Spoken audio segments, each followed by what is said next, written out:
アニョン、パクンです。チャンさんをお呼びしております。かなり珍しくて、日本に来て36年っていうところで僕が見た在日歴としては一番長い方です。で、この36年間何があったのか、そもそもなぜ日本に来たのかってことをお聞きしたくて、今日この場を設けております。それじゃあ、チャンさん、よろしくお願いします。よろしくお願いいたします。はじめまして。韓国から日本に来て36年目になるチャン・ソンジュと申します。今は介護福祉士として難病の方や脳性麻痺の方や末期癌の人のケアをしている仕事をしています。最初からこのような仕事をされていたわけじゃないと思うんですけども。違いますね。最初はアパレルとか、飲食関係の仕事を経てからい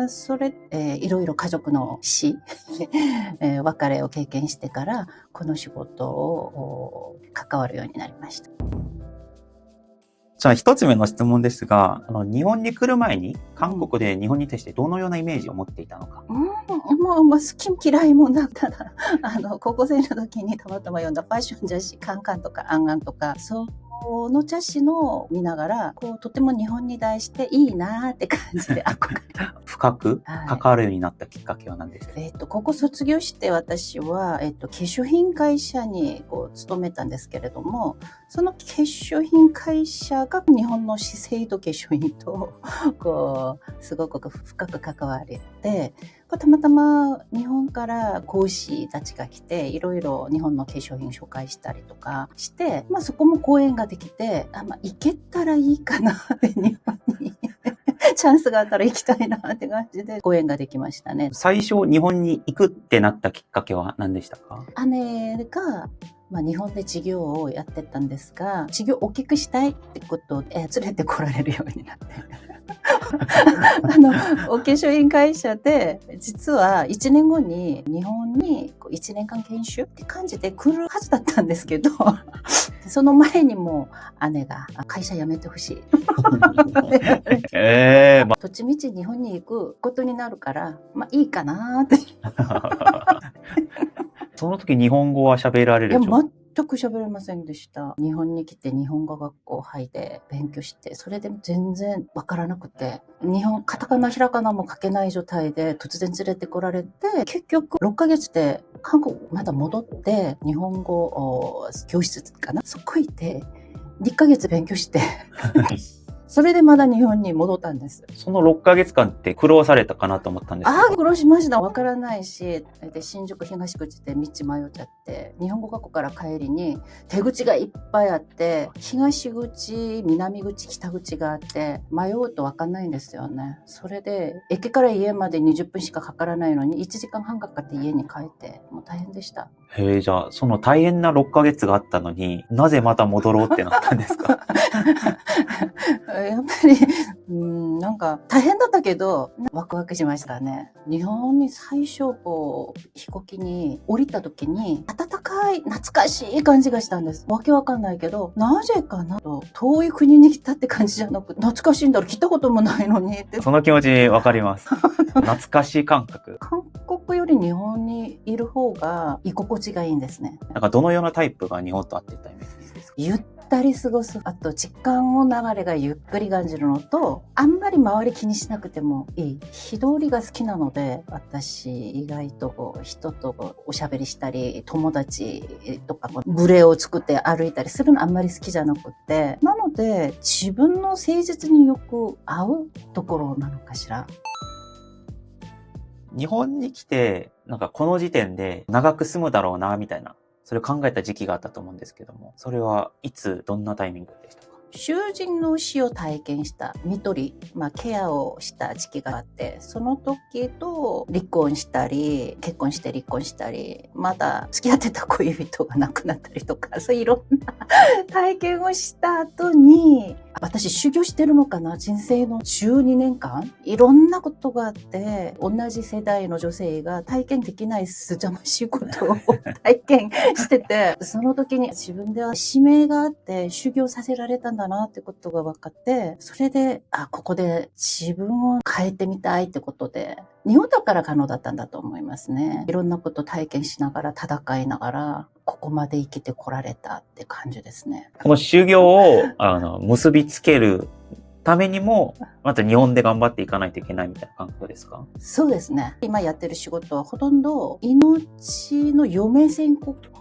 ってるような方たちのケアをしてるので、人生の一番命の崖っぷちにある方たちのケアをしてるので、なんか価値観が変わったというか、自分の生き方が変わったというか。なので、この日本でいろんなこと経験して、同時進行で私も成長できたから、日本で何かを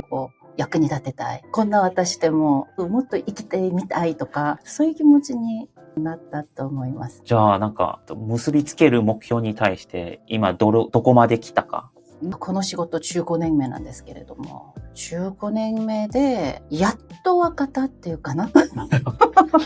悟ったんですね。悟った。やっとこの世界、どこの国も同じだと思うんですけど、人間が生まれて死んでいくときに何を残す、何のために生きる、そういうのやっと悟ったっていうか。だからやっと分かったような気がします。自分でも今まで無我夢中で仕事しましたね。もう15年間転職だと思います。ありがとうございます。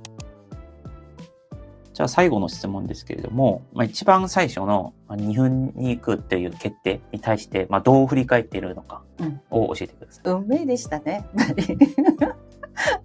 そうですよ。たまたま姉さんがっていうことが始まりでしたよね。私、10年前に同じ夢を3日間ずっと見たんです。あの時は意味がわからなくて、何なんだろう、歴史ドラマのような回で馬乗ってて人を切り倒して、戦争映画、昔の大河ドラマみたいな、意味わからなかったんですけれども、7年ぐらい前にやっと結びつくようなことがあって、その夢が全部読み替えてきて、その答えが見えてきたんですけど、その時に出てた登場人物と自分、主人公ってなるもの。私は武士だったんですよ。武士で日本人の時もあったり、中国人の時もあったり、戦争で人を殺すのをずっと繰り返してた。で、やっと分かったんですね。自分の使命はこういうたくさん敵を倒さなきゃいけないと名分の上で戦って人をたくさん殺したわけじゃないですか。それで今私がこの仕事してるのは、その殺した人たちの子孫たちに償うにこの仕事してるのかなって、やっと分かってきたんですね。だから体が不自由な人をケアする。で、ここで転職だと思う。で、やっと分かったんです。自分の夢だったんだってことが。子孫っていうことですよね。はい、結局そうですね。で、人間って生まれ変わるじゃないですか。何回も何回も。おそらく今私がケアしてて、看取りをして、あの世に行かれるようにしてて、お手伝いした方たちが、結局私と深く関わった方たちの子孫なんだなってことを、なんとなく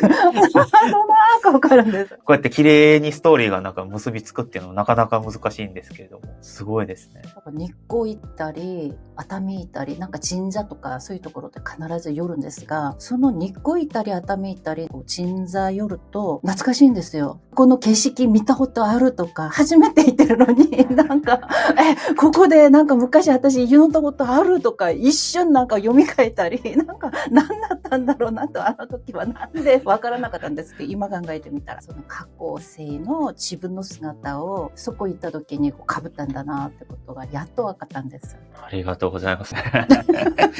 ちょっとなんかスピリチュアル嫌いな方、何そんなこと言ってんのと思うかもしれないけど。今日の話、深いという、この日本と韓国を超えて人類に関わる話でとても面白かったです。はい、というところで、こちらチャンさんを招いて、なぜ日本に来たのかのストーリーを聞きました。チャンさんはですね、フリーの介護士としても働かれたりとか、逆に仲間も募集されているというところで、概要欄に貼っとくので、ぜひそちらご参照ください。次の回ではですね、なぜ日本にこの36年間も住むようにしたその原動力っていうところで、今日の話の中でも日本のその生活より深掘っていきたいと思っております。それではチャンさん、ありがとうございました。ありがとうございました。